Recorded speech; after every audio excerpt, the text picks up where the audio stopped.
Let's call this meeting to order, Collection Service Board. Have a roll call. Absolutely. Present. Mr. Steve Hart, Present. Miss Angela Hoover. Present. Also with the board, we've got Attorney Sarah Matthews, myself.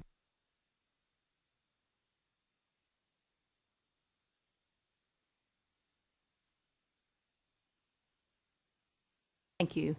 I've had a chance to look at the agenda. Can I have a motion to adopt the agenda?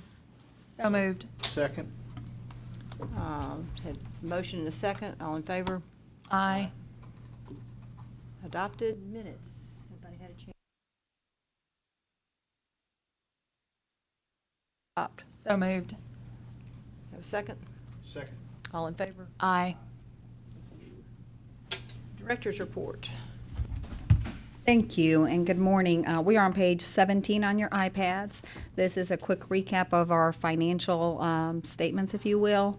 We have gone ahead and moved up the 2015-2016 fiscal year, although the numbers are not completely final. They will be by the December meeting, but I wanted to give you a full recap and move that year on over. For 2016, we ended expenditures with $160,083. Revenue at $283,736, and then that final number I'm going to leave alone to carry over. So we've got a good final for for that fiscal year moving forward at the end of December. In this new fiscal year, starting with the month of July, which is below it, we're going to be doing the accountability, if you will, and the breakdown of cost backs a little bit differently to help. It's always been done at the end of the year, which means you've got so much in limbo. They're going to use the same formula on a monthly basis. And so we'll actually get a distribution of your investigators, any administrative costs, any of those each month. So, for example, the total expenditures for the month of July that are $11,279, the actual directly billed is close to $4,000. So you can see that your cost backs are so much bigger. We're going to include them each month. I think that will help as finance gives me those numbers. Your revenue is the $24,015, so that's for the full month. And I may change this report a little bit to show you that so you can see what part of cost backs is estimated each month to give you a full view. And that's all that I've got on that report. We are going to, I'll turn it over to Sarah, and then as part of the new business, we're going to discuss the application that we've worked on, and I'll take advantage of Aisha being here to answer some questions so that before the next renewal, we can possibly make some changes to that form. Thank you. I'll go with the legal report. I will read all the numbers in, and then we can discuss. Number 1, 2016-008911. Number 2 is 2016-030391. Number 3, 2016-030621. Number 4 is 2016-031941. Number 5, 2016-032811. Number 6, 2016-034031. Number 7, 2016-034961. Number 8 is 2016-035011 and 2016-035012. Number 9 is 2016-038191. Number 10, 2016-038651. 11 is 2016-041921. 12 is 2016-042431. 13, 2016-042941. 14, 2016-043091. 15, 2016-047741. 16, 2016-046101. And 17 is 2016-043131. I believe number 1 is the only representation that we have, and we talked about it at our last 2 meetings, but we got some new information from the respondent, so thank you.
Questions or comments on the legal report? If not, I will entertain a motion. Second. All in favor? Aye. Approved. Thank you. Okay, the next thing I placed in front of you all,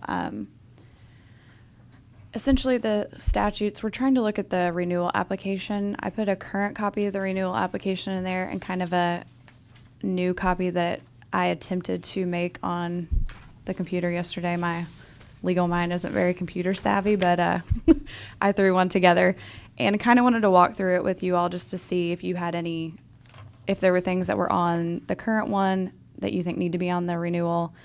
We just felt like there was a lot of information that was unneeded on the renewal application since it's 8 pages long currently. We were trying to shorten it, and we are also going to hope that everyone applies online for the renewal this year, next year. This year, our large group of renewals, just the way the timing works out, is going to hit to renew by the end of December. So when those renewal forms go out in October, we really want to have this loaded online in paper for those that need it. We're really pushing all to do online. It saves 7 to 10 days easily just from the mail system, and not to mention to actually get to us. So this will make a huge difference. And as Sarah was saying, and Aisha and she have worked together, we were asking for a lot of things, some out of habit, old, reasonings for it. So going from 8 pages to even this 2 or 3, if we change the fonts, it's going to drastically make a difference. But they'll forget to attach key things. So we want to narrow it down to where the key items are always what's obvious that they need to include. And I think the only addition that I had since I created it yesterday is on page 2, number 6 under financial information, where the question is, do you affirm that the agency maintains a separate fiduciary? Under that, we are going to put current balance and have a line for them to put the current balance, and also a line for them to put the current balance of the accounts due to clients, so that those are on there so that we can see them. And as you can tell, we ask if they say no to that they provide an explanation of why they don't have that separate. So any questions you have, you can address to myself or Aisha, since she sees all the renewals, and this will help make her life easier. Will they be able to?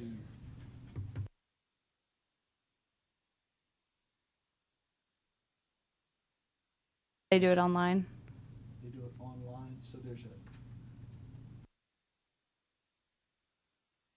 They go online, they're going to go to core.tn.gov, and it's going to ask them for attachments. So in core, what you're seeing here in paper, the question will be there, and they'd fill in the lines with the amounts. They'd type it in.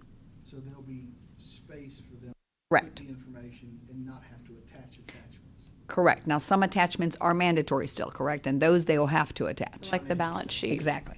I know on the renew it's balance sheet, so they'll still have to attach that balance sheet and Updated surety bond information too. But otherwise, it will be a question that they fill in and actually type in, and at the very end, attest that everything that they completed online is true and accurate and so forth. Would it be worth putting a box?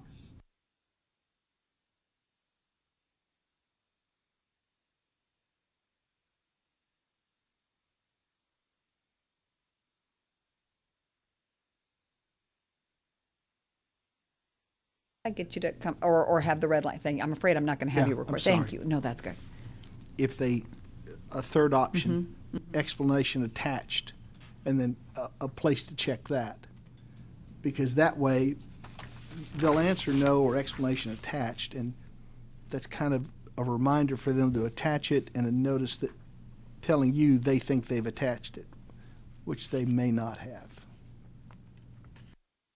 you would want that on the online. Would you also want it on the Yeah, printed just form, or? Number 6, right there, yeah, just have them be the same, the closer. And in essence, they are pretty much, the online process needs to mimic almost the paper world.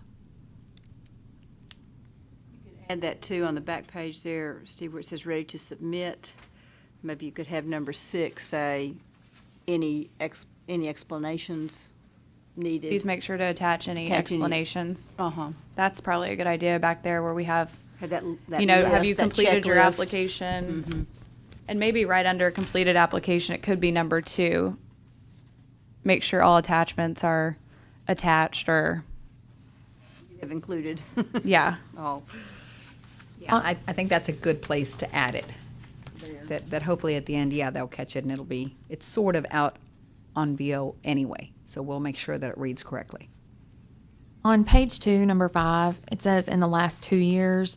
Why did we shorten that from 7? The only reason we changed it is because it's 7 on the initial, and so you reapply every 2 years. So we were just trying to catch the last 2 years. Okay. I mean, in my opinion, you could probably put 7 just because it's what the statute says, but we should have already known about the 5 years prior to that. We can change it to 7 if you all would prefer it. I just wondered why you changed it.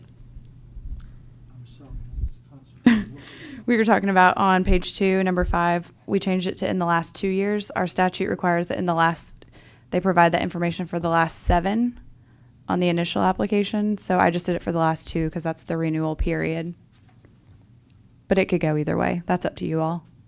We'll have a continuation. That's plenty. We have a continuation as long as we have the stream. 2 years is good.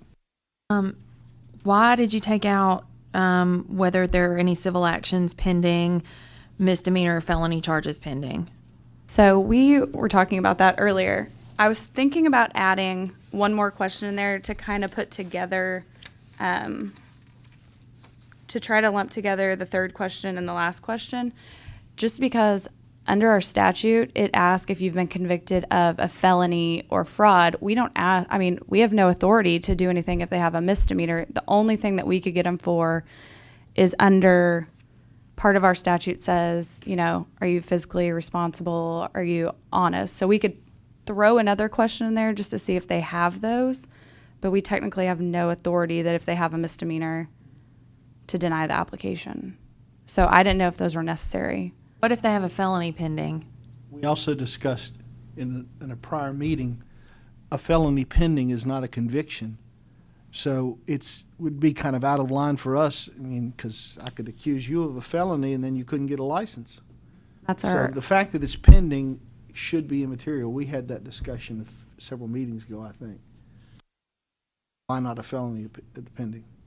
And in your next renewal cycle, if the felony played out and it stayed, you would have to report it at that point.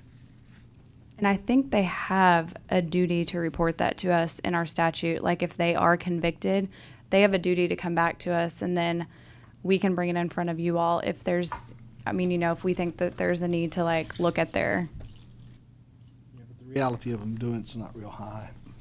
so, no, but Angela, I'm glad you brought that up because I was, just for the honesty and the financial question, I was thinking about adding, have you been convicted of any misdemeanor or civil action regarding a financial transaction?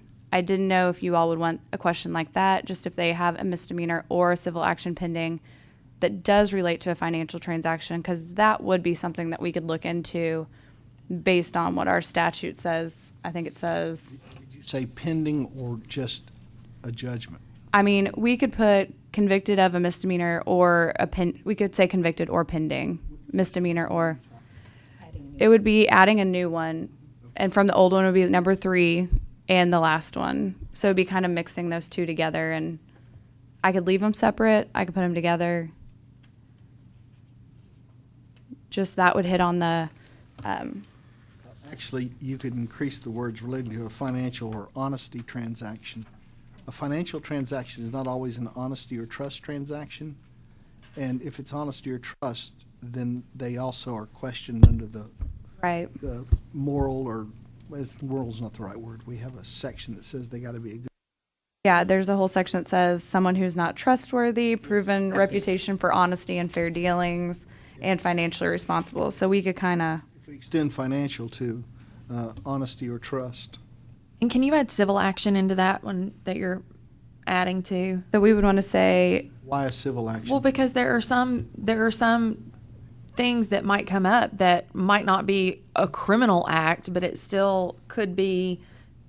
But not all civil acts, but the broadness of a civil act, not all civil acts are going to be honesty or trust. You could have smacked somebody and be up for a civil act. I'm not talking about that. I mean civil actions based on financial transactions. Yeah, okay, so Of the financial. limiting the civil, not just Yeah. a civil transaction. No. Any civil. I mean, a divorce would count if you want to be technical. I'm not talking about Right. that. I'm talking about only financial transactions. Right. A civil action relating to a financial transaction. Okay, so I was thinking we could put been convicted of or have pending misdemeanor or civil action relating to a financial transaction. Financial honesty or trust, Okay. all three of those. I agree.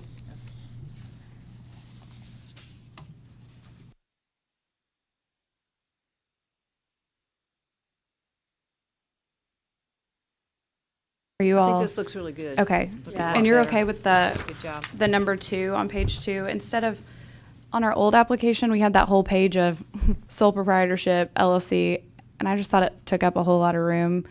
I mean, surely they know. Please attach a list of these things. I mean, They don't know. you think we need to? There's no surely they know. No, you got to spell it out. Well, and I did put on there, any parties with a financial interest, including name, address, title, percentage of ownership. I covered everything that we asked for on the original one.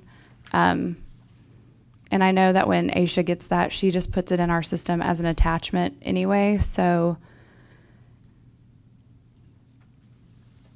I'm sure you're going to go over this again, but there's a typo in the last part of number 2 after 10%. perfect.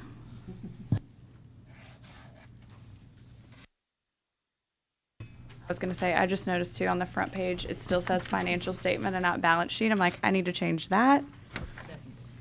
Helps to have additional eyes on it. Oh, it really does. And like I said, not real computer savvy, and I was trying to make an application yesterday. But, okay, so anything else that you all think needs to be added back in from the old application or taken out?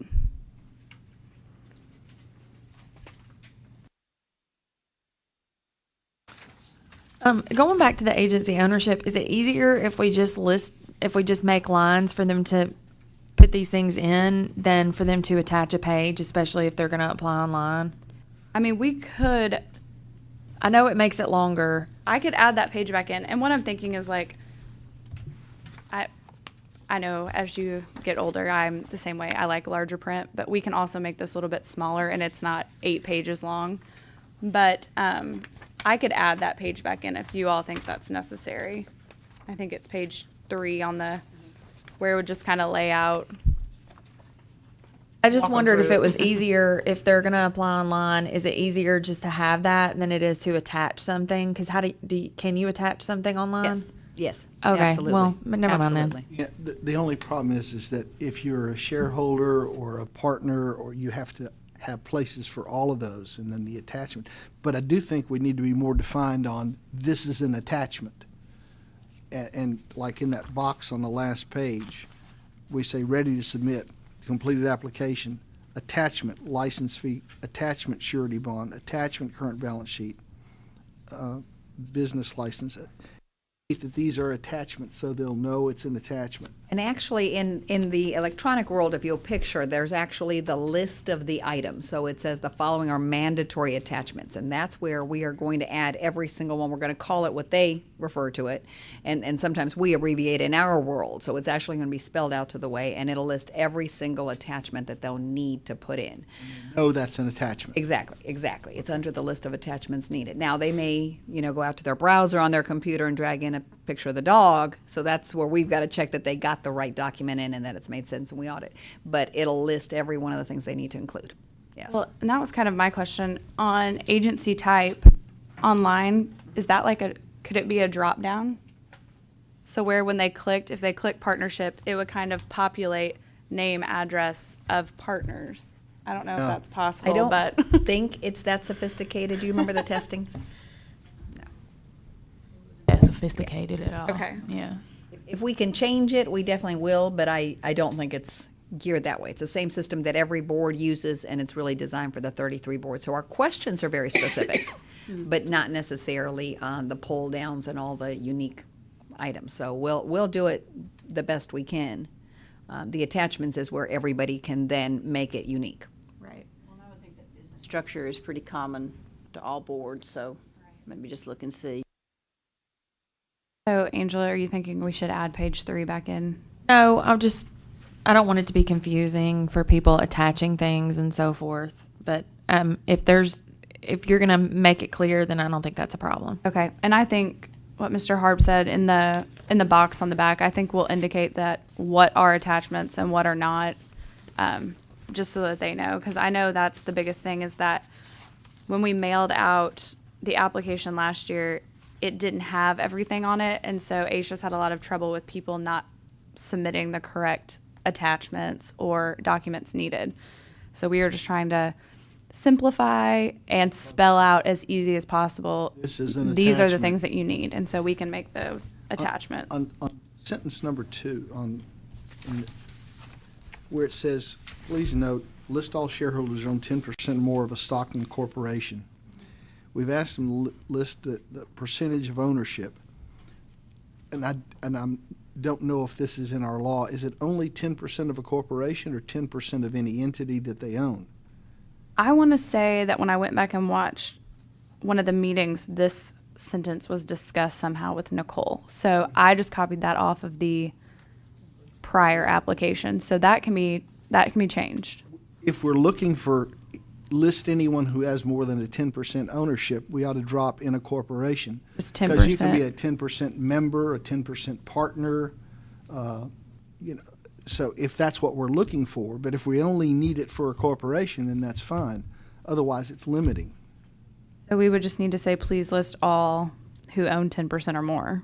All individuals or corporations, or all owners.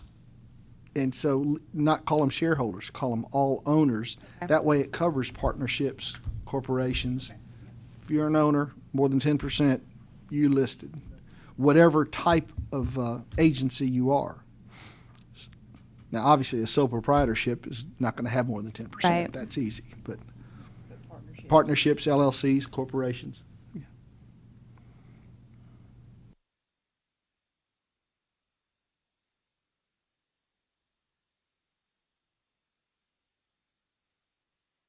Sure, an LLC member who has less than 10% won't know if they should do it or not by the way that's written. Okay. We can do that. We can work with that. Else? Good work on this. I do think it hopefully make everybody's life easier. Let's hope. Work out well. Are you going to send out paper renewals? We do. We actually send out, it's considered a courtesy reminder, right? Because folks just forget, I'm due to renew, and life goes on. So to make sure they don't miss that renewal period, we send something in paper anyway. This is going to go with the paper with a bold statement somewhere, this is what you're going to be asked for and what you need to have ready before you apply online, but please apply online.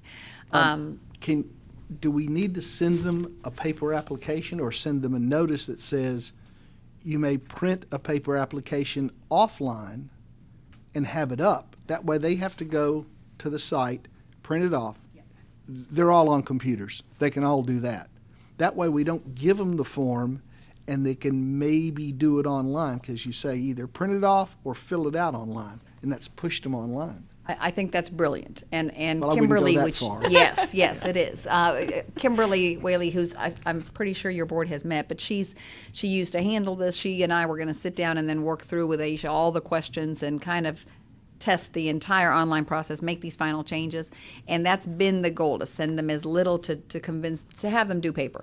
So I love that option of this is what we're going to replace with the one online. Right now the one online is the 8 pages, so we're going to take it off as soon as we can put this one out there. So I think that form can be tweaked to definitely say that this is how you're going to renew paper versions online. But what we wanted to do is make sure that they knew what documents they'd have ready. Now, they should, but if it's their first renewal, they may not realize what all they're going to have to attach. They can stop at any point, and the system does let them come right back in. That's the plus. No, but that's a good idea to Yeah. just put on there to say, please visit our website get at the papers. da-da-da-da, to either fill out the application or You print. can go print it Yeah. off Yep. or go fill it out. That's a good Give them idea. both website locations. I'm thrilled with that. Do not mail it. Yeah, don't mail them the application. I think that's a good idea. If you send them the application in paper form, They're going to fill it. they're going, yeah. If you don't want it back in paper, don't send it to them. But if they have to go online, they'll do it the easy way. And it is, and we've got videos now to help them register and renew. So hopefully with all those things, once we get these questions, this was the big piece. What to tell them to attach so they don't do the 5 things and it's our fault for not telling them all 7. And so this way at least we'll push them that road. Sounds great. Thank you all. Your attendance and your comments and help this morning. Only other thing I had to tell you was that your rules are currently with the governor's office being reviewed, so I should get those back with any changes that they have or foresee. So that's where we're at with that. Motion to adjourn. So moved. Second? All in favor? Aye. Thank you. Thank you very much. See you all in December.